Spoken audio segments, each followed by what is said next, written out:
Salut à tous. Alors, nous nous retrouvons pour la suite de ce cours. Et nous commençons immédiatement avec les déterminations. Et comme nous l'avons vu précédemment, les déterminations, il s'agit de déterminer l'équation différentielle en utilisant soit le théorème du centre d'inertie ou soit en utilisant l'énergie mécanique. Voilà. Alors, nous allons commencer par l'utilisation du théorème du centre d'inertie.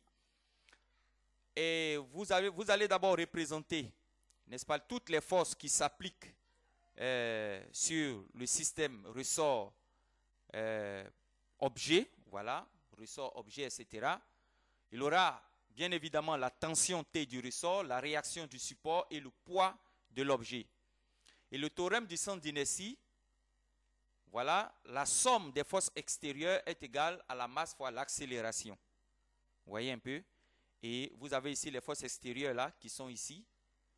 La tension plus le poids plus la réaction égale à MA. Et ça, étant donné que vous allez orienter votre figure, vous allez projeter sur l'axe OX les différentes forces que voici. Et ce qui nous intéresse, c'est l'axe, c'est les projections qui nous intéressent. Voilà. Donc, vous aurez à partir de cette relation du théorème du centre d'inertie ici, on aura la même relation avec les différentes abscisses, n'est-ce pas, de ces forces. Ça veut dire T de x plus P de x plus R de x égale à MA. Donc, la tension T est toujours opposée au mouvement. Et donc, ici, contraire visiblement au sens positif qu'on a choisi ici du repère. Donc, vous voyez, voici T qui est là, qui va vers la gauche. Et le repère est orienté positivement vers la droite. Donc, ça va faire moins Kx. Le poids et la réaction sont égales à 0, 0. Donc, ce qui vient que cette réaction que vous voyez ici est égale à moins Kx, est égale à MA. Vous voyez? Alors, A, c'est l'accélération. L'accélération, c'est la dérivée de la vitesse. En physique, les dérivées sont représentées par des points. En mathématiques, ce sont des apostrophes. Mais en physique, c'est des points. Alors, la dérivée de la vitesse, c'est ça qui donne l'accélération. Mais la vitesse est égale à la dérivée du vecteur position. Donc, ce qui fait que l'accélération est égale à 2 fois la dérivée du vecteur position. Ça fait x 2 points en haut. Et cette relation que vous voyez ici, moins kx est égal à ma, ça fera m x 2 points est égal à moins kx. Et quand vous faites passer moins kx de l'autre côté de l'équation, de l'égalité plutôt, vous avez m x 2 points plus kx égale à 0. Et vous avez donc l'équation différentielle qui est là en divisant cette relation ici par la masse m. Cette méthodologie qui est là, vous devez apprendre à le faire, à répéter ça. Ça y est, dans votre cours, vous répétez, vous répétez, vous répétez, vous répétez, vous répétez, jusqu'à ce que ça vous sorte par les pores, jusqu'à ce que vous soyez capable de l'écrire sur un papier rame. C'est-à-dire, quand on vous pique, vous êtes capable de donner la méthodologie du centre d'inertie qui vous permet de retrouver l'équation différentielle. Ça va? Très bien. Alors, nous allons passer aussi maintenant par la détermination de cette même équation différentielle, mais cette fois-ci en passant par l'énergie mécanique. Nous sommes toujours dans le groupe 1, les déterminations. Alors, avant de pouvoir déterminer l'équation différentielle, généralement, les questions qu'on va vous poser, c'est de démontrer que l'énergie mécanique est constante. Ou bien ils vont vous dire démontrer que l'énergie mécanique est égale à 1 demi de K fois Is au carré. Grand Is, c'est-à-dire l'élongation maximale au carré. Et ça, c'est une constante. Et c'est la notion de constante de l'énergie mécanique qu'on utilise pour retrouver l'équation différentielle. Je vous explique.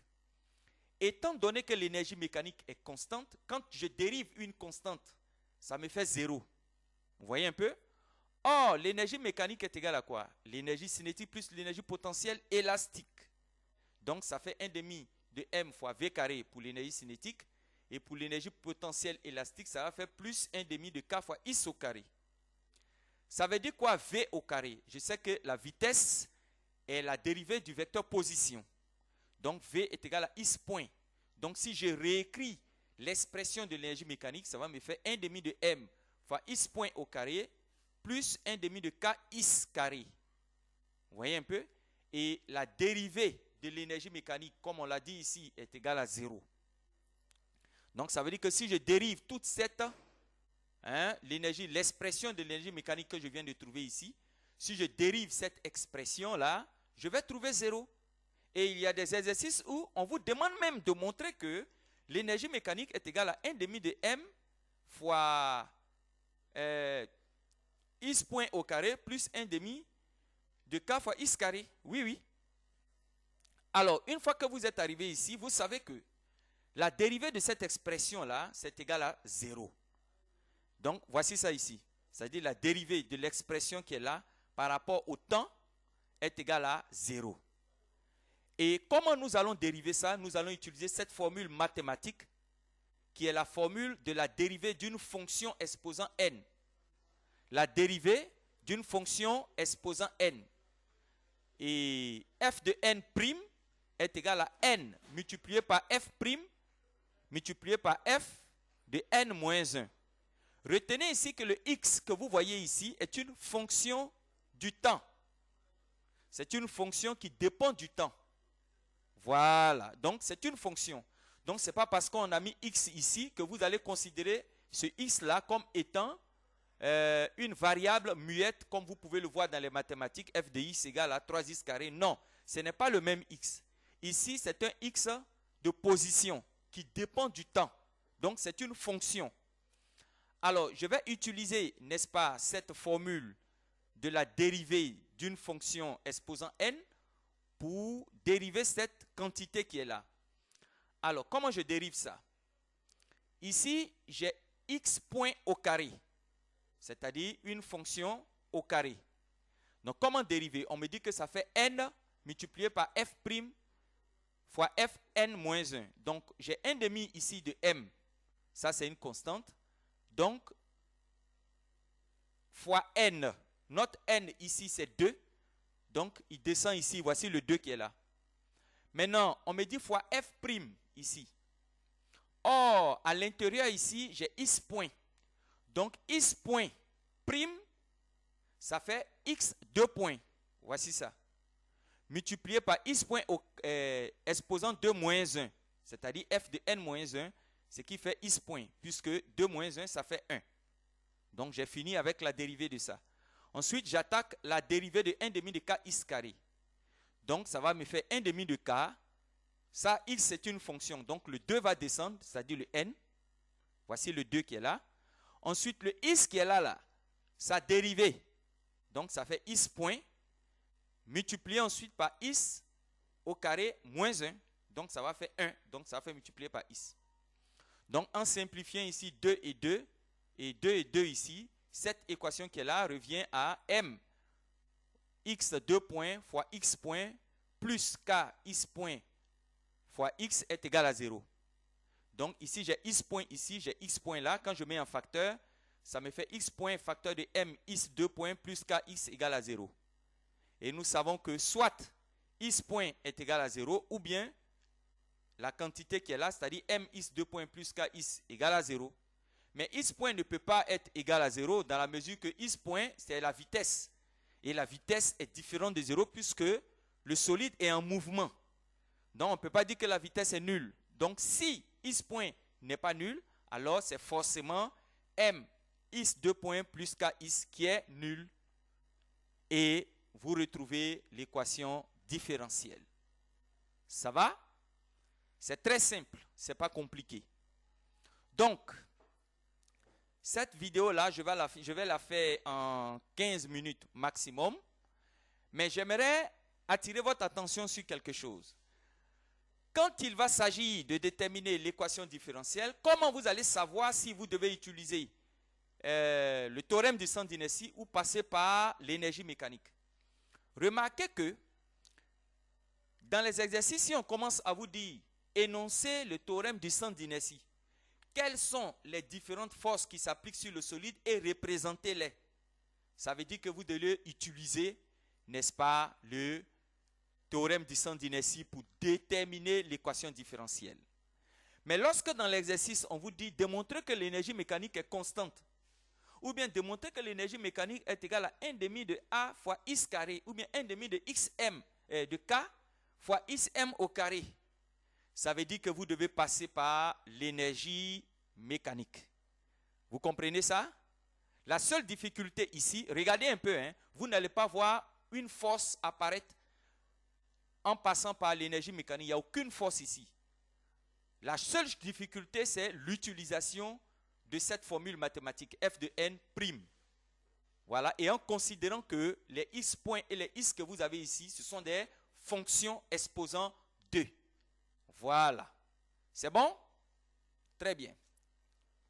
Alors, pour la dernière partie du groupe 1, les déterminations, ça sera de déterminer l'amplitude maximale Ism et la phase phi. Voilà.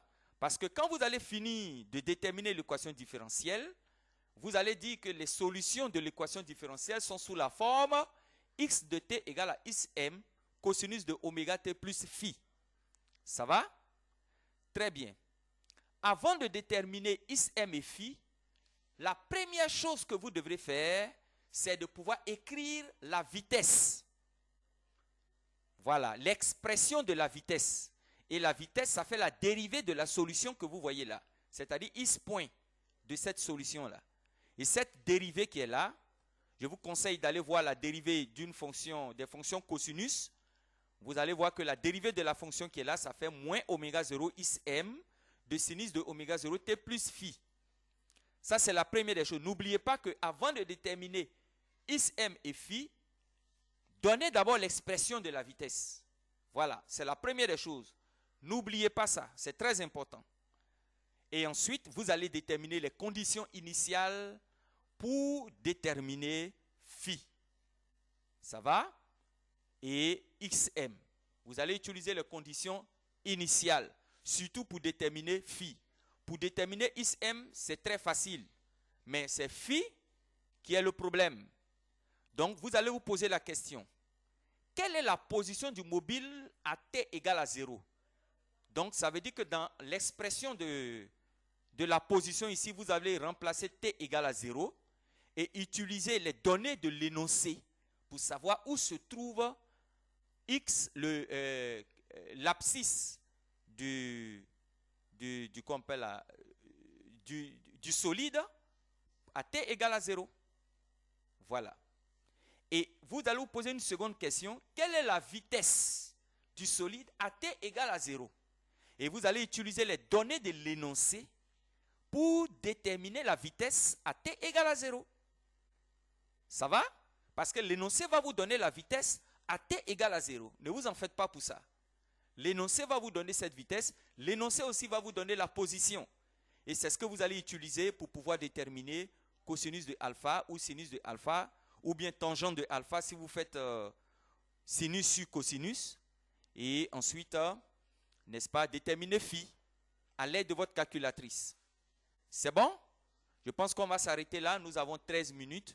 Si vous n'avez pas compris cette deuxième partie, cette deuxième vidéo, je vais dire la partie concernant le groupe 1, réécoutez cette vidéo, réécoutez-la, écoutez-la lentement, allez pas à pas. J'espère que ça sera facile pour vous. Merci, c'était M. David d'un Trésor. Vous avez mon contact qui s'affiche ici et ce que je fais. Merci et à plus.